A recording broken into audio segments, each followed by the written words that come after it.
আসসালামু আলাইকুম, সবাইকে স্বাগত জানাচ্ছি আমার চ্যানেলে। বরাবরের মতো চলে আসলাম আপনাদের সামনে আরও একটি রেসিপি নিয়ে। আজকে শেয়ার করছি ভীষণ মজার একটি স্ন্যাক্সের রেসিপি। বানিয়ে দেখাচ্ছি প্রন টেম্পুরা, অর্থাৎ চিংড়ি ফ্রাই বা চিংড়ি ভাজা। খুবই কম সময়ের মধ্যেই এবং সামান্য কিছু মশলা দিয়ে আপনারা এই স্ন্যাক্সটি রেডি করতে পারবেন, আর সেই সাথে এটা খেতে ভীষণ মচমচে এবং মজারও হবে। সো গাইজ, আর কথা না বাড়িয়ে চলুন দেখে নেওয়া যাক কীভাবে চিংড়ি ফ্রাইটি করেছি।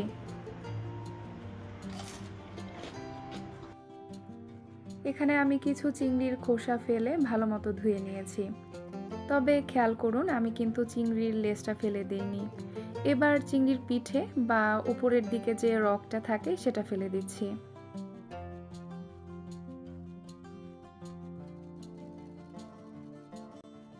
তো চিংড়ির রগটা ফেলে দিয়ে একটা চপিং বোর্ডের ওপরে রেখে চিংড়ির ফ্রন্ট সাইড বা যেদিকে পা থাকে ওই পাশটাতে এভাবে কেটে নিব। এতে করে বাঁকা চিংড়িটা কিন্তু সোজা হয়ে যাবে। জাস্ট হালকা একটু কেটে নিব, খুব বেশি কাটতে গেলে কিন্তু চিংড়িটা দুভাগ হয়ে যাবে। এছাড়াও চিংড়িটা এভাবে না কেটে চিংড়ির ভেতর টুথপিক দিয়ে আপনারা কিন্তু চিংড়িটাকে সোজা করতে পারেন। দেখতেই পারছেন বাঁকা চিংড়িগুলো কিন্তু সোজা হয়ে গেছে। এবার কিছু মশলা অ্যাড করছি। দিয়ে দিচ্ছি হাফ চা চামচেরও কম লবণ, কালো গোলমরিচের গুঁড়া হাফ চা চামচ, আদা বাটা সামান্য পরিমাণে, দিয়ে দিচ্ছি কর্নফ্লাওয়ার 2 চা চামচ। এবার আলতো করে সব কিছু মেখে নিব। চাইলে আদা বাটাটা স্কিপ করতে পারেন, তবে আমি সামান্য পরিমাণ আদা বাটা এই রেসিপিতে অ্যাড করি।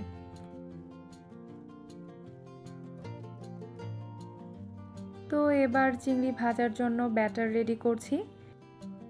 কর্নফ্লাওয়ার নিলাম 1/4 কাপ, ময়দা নিলাম হাফ কাপ, দিয়ে দিচ্ছি হাফ চা চামচ কালো গোলমরিচের গুঁড়া, হাফ চা চামচ মরিচের গুঁড়া, লবণ দিয়ে দিলাম সামান্য পরিমাণে।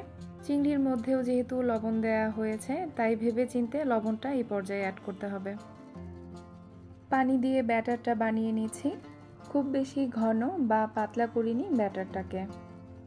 চিংড়ির ওপরের কোটিংটা যদি মোটা চান সেক্ষেত্রে ব্যাটারটা আরও ঘন করতে হবে, আর যদি পাতলা চান সেক্ষেত্রে আরও কিছুটা পাতলা করতে হবে ব্যাটারটা। এই ব্যাটার দিয়ে ফ্রাই করলে কোটিংটা খুব বেশি মোটা হবে না, আবার একদম পাতলাও হবে না। তো চিংড়িগুলো ব্যাটারে ডুবানোর আগে আরও কিছুটা কর্নফ্লাওয়ার দিয়ে দিলাম। এতে করে ভেজা চিংড়িগুলো ড্রাই হবে, যে মশলাগুলো দিয়েছিলাম ওগুলো চিংড়ির গায়ে লেগে থাকবে। চুলায় প্যান দিয়ে পর্যাপ্ত পরিমাণে তেল দিয়ে তেলটা গরম করে নিলাম।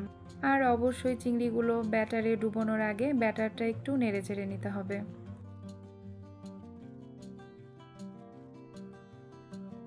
কর্নফ্লাওয়ার না থাকলে এর পরিবর্তে আপনারা চালের গুঁড়াটা ব্যবহার করতে পারেন। চালের গুঁড়াও কিন্তু অনেকটা কর্নফ্লাওয়ারের মতোই কাজ করে। তো এই পর্যায়ে চুলাটা মিডিয়াম ফ্লেমে রেখে উল্টে পাল্টে চিংড়িগুলোকে ভেজে নিব। আর প্রতি ব্যাচ চিংড়ি ফ্রাই করতে আমার প্রায় 4 থেকে 5 মিনিটের মতো সময় লেগেছিল।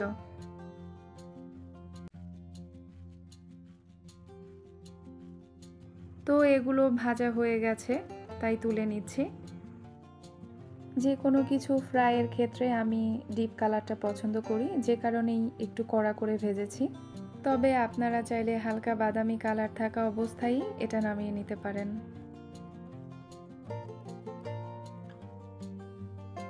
খুবই সহজ এবং শর্ট টাইমের মধ্যে বানানো যায় এরকম একটি স্ন্যাক্সের রেসিপি আপনাদের সাথে আজকে শেয়ার করলাম।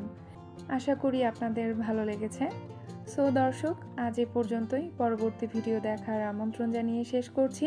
সে পর্যন্ত সবাই সুস্থ থাকুন, ভালো থাকুন। আল্লাহ হাফেজ।